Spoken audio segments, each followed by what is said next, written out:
Welcome to the Meditation Realm, Planeswalkers. I'm Caleb, your guide to these blind eternities, and in today's video, we have the last of the March of the Machine Commanders decks.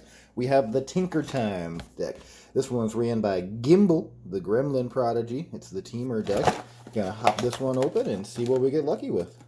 Again, these have been a lot of fun to open up. The new Plane Chase cards are pretty sweet. If you haven't got to play Plane Chase before, it's a pretty fun format. It adds a definite uniqueness to the game. There's a lot of randomness that can happen and a lot of huge power scale with the how strong some of those planes are, and especially that the chaos can do. It can be, as the name implies, chaos.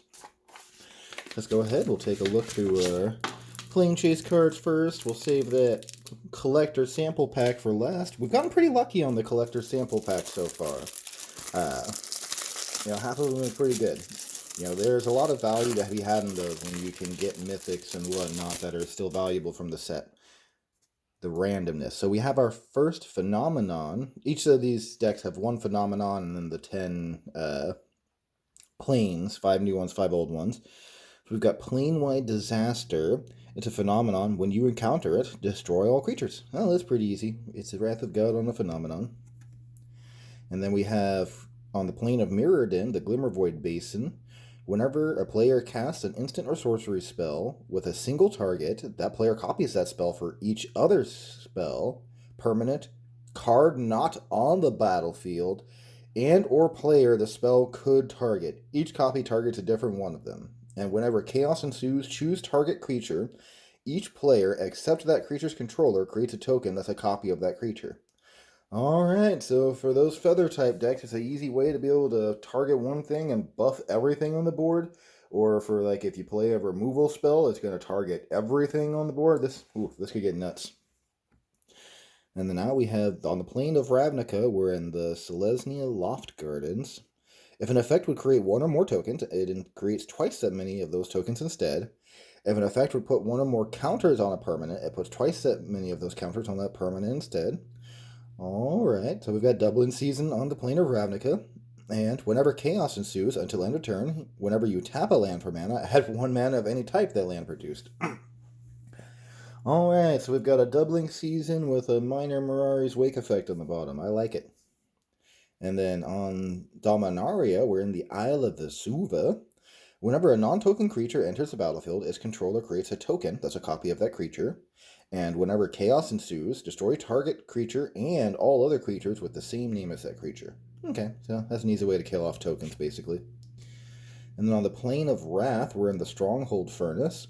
If a source would deal damage to a permanent or player, it deals double that damage instead. Whenever chaos ensues, Stronghold Furnace deals 1 damage to any target. Alright, well, there's your double damage for red. Red always wants to do double damage. And then on Eldraine, we're in the Wilds.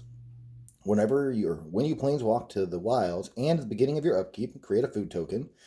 Whenever chaos ensues, target player sacks a creature. If they do, you create a food token. You create 2 food tokens instead if that creature's sacrifice creature's toughness was 4 or greater. Okay. Not bad. Not super special with that one.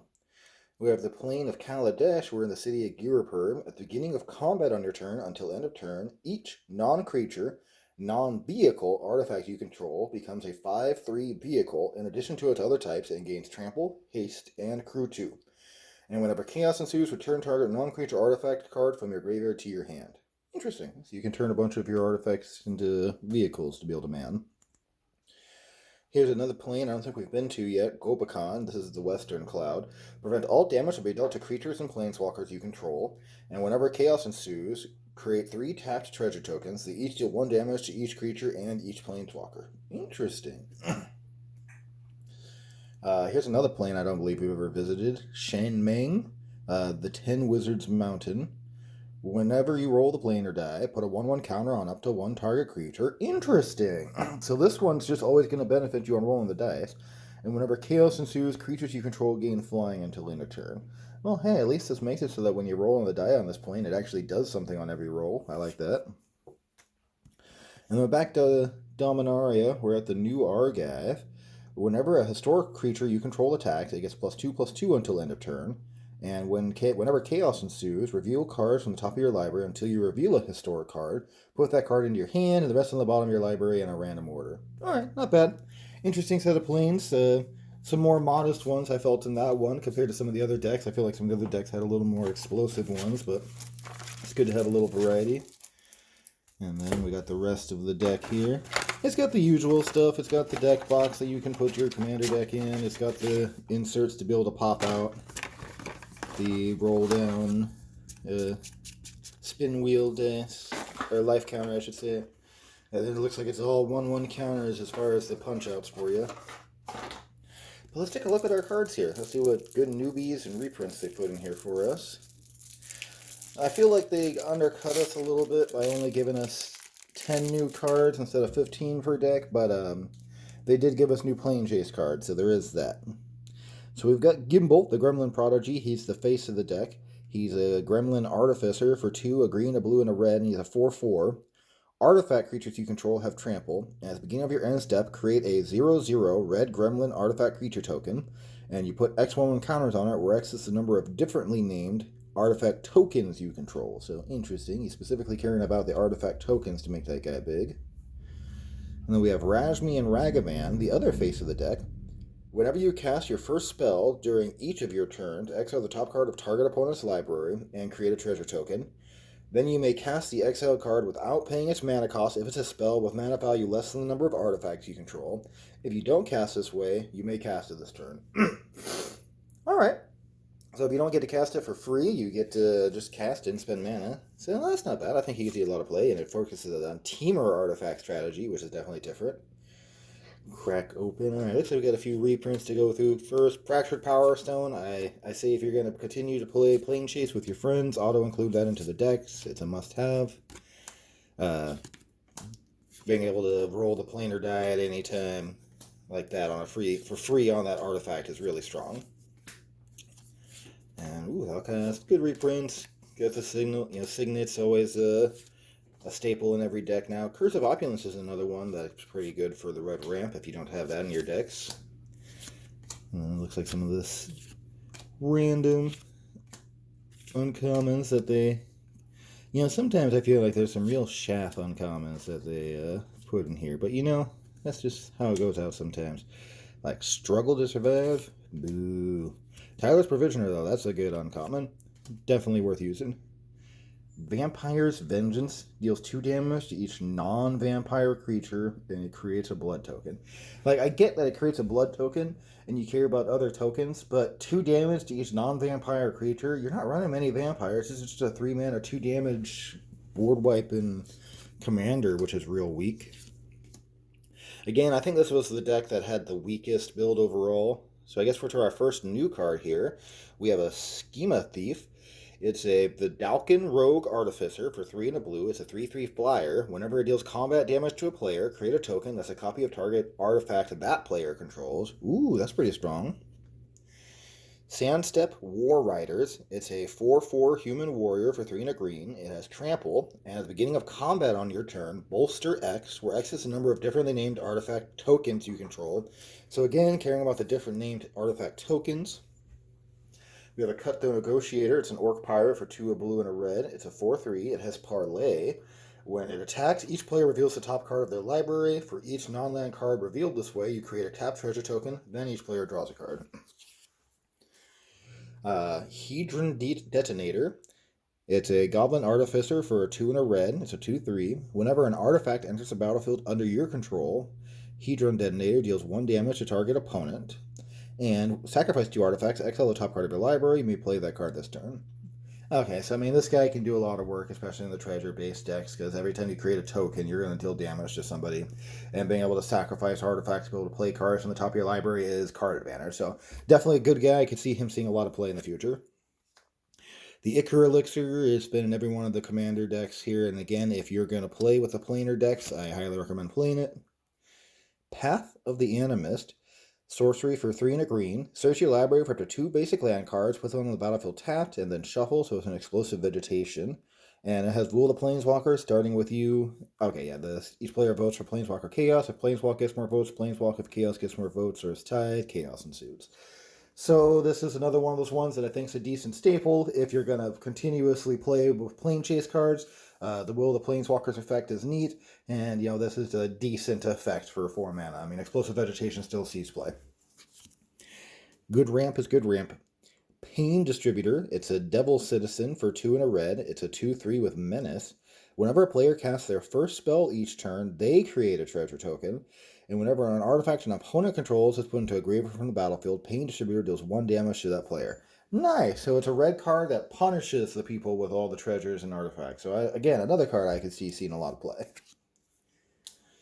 Dance with Calamity. A sorcery for 7 and a red.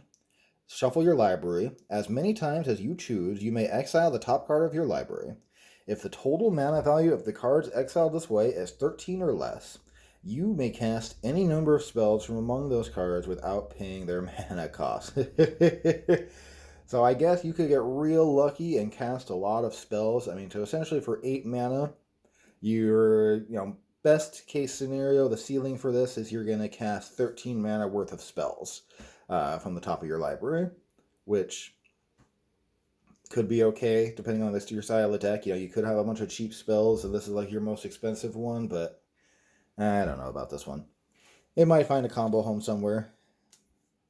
And then now we're getting back to the reprint rares here. Pia and Kieran Nalaar. Fix my uncommons here. They got all that shape. Pia and Kieran Nalaar, the first time we got to see Chandra's parents, filled in the third path. Oops, tossing my cards here. He's a decent reprint. Chaos Warp's always a good red removal. Stroke of Genius, it's not the best red draw. Academy Manufacturer, I'm glad to see them putting him in Commander decks. Otherwise, I thought he was going to get expensive if they didn't reprint him from the decks. But they seem to reprint everything nowadays, so I'm not too surprised. Aid from the Cowl. Battle Force Blood Axe. Brass's Bounty. Cinderglade. Echo Storm. Everquill Phoenix. Exotic Orchard gets put in like every Commander deck. Fiery Confluence, Frostboil Snarl, Game Trail. The mana bases have definitely gotten better with these decks. Like I've said before, I'll give credit where it's due. Gilded Goose, the mana bases are much better. Hellcat Igniter, Imprisoned in the Moon, Inspiring Statuary, Master of Ethereum, Masterful Replication, Perplexing Test, Rise and Shine, Saheeli's Artistry, Sharding Sphinx, Shimmer Dragon. Another card that's seen several Commander reprints because it's just really good.